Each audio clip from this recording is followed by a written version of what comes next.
बिहार का एक ऐसा इकलौता आईएएस अधिकारी जिन्हें संकट मोचन हनुमान कहा जाता है, जो हर संकट को हनुमान जी की तरह हर लेते हैं। मिशन चाहे कितना भी इम्पॉसिबल हो, हर इम्पॉसिबल मिशन को चुटकियों में पॉसिबल करने का दम रखते हैं। नीतीश कुमार के सबसे करीबी आईएएस अधिकारी कहलाए जाते हैं, जिन्हें कभी सुपरमैन का दर्जा दिया गया तो कभी संकट मोचन हनुमान का।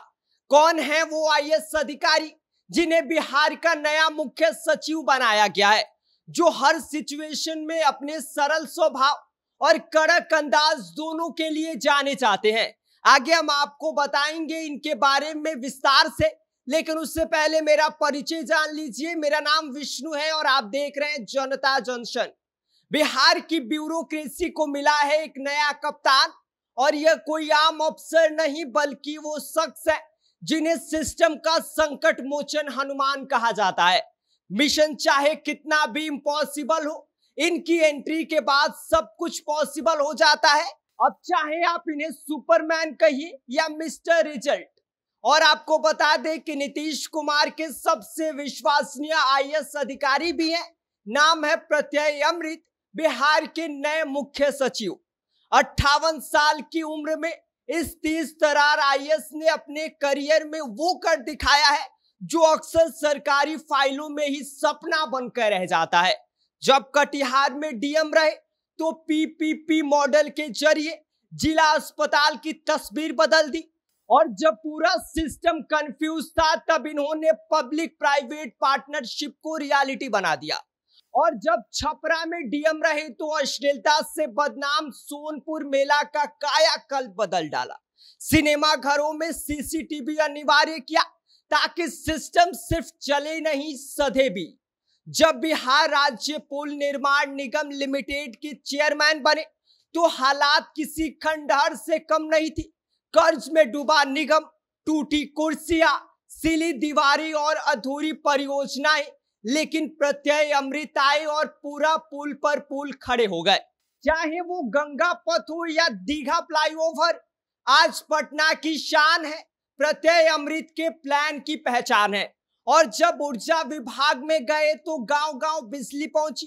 2015 के चुनाव से पहले बिहार को रोशन करने वाला गेम चेंजर मूव, और उस गेम के मास्टर थे प्रत्यय अमृत। 2011 में मिला प्रधानमंत्री पुरस्कार। पूरे देश में व्यक्तिगत श्रेणी में अवार्ड पाने वाले इकलौते आईएएस ऑफिसर बने। नाम नहीं, इनका काम बोलता है, और वो भी नेशनल लेवल पे। गोपालगंज के साधारण परिवार से निकले प्रत्यय अमृत पिता दर्शन शास्त्र के प्रोफेसर और मां शिक्षिका थी।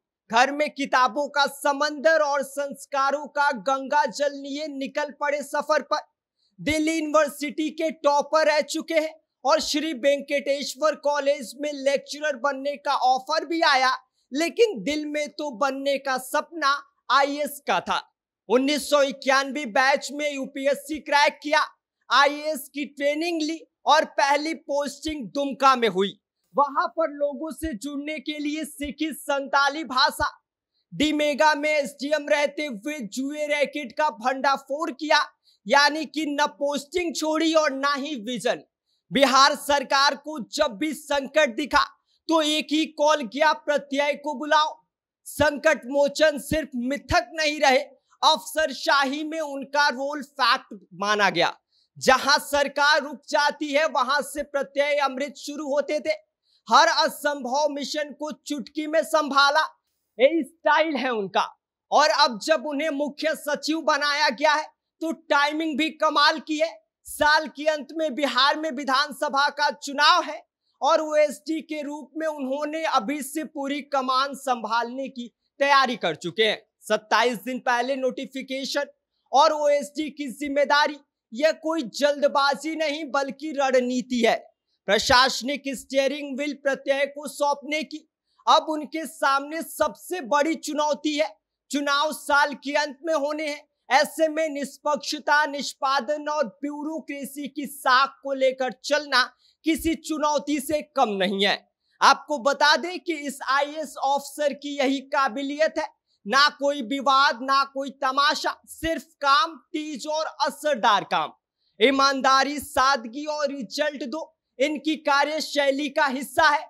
नीतीश कुमार के सबसे विश्वसनीय अफसर है। बिहार को अब एक ऐसा मुख्य सचिव मिला है जो सिर्फ अफसर नहीं, फिनिशर है।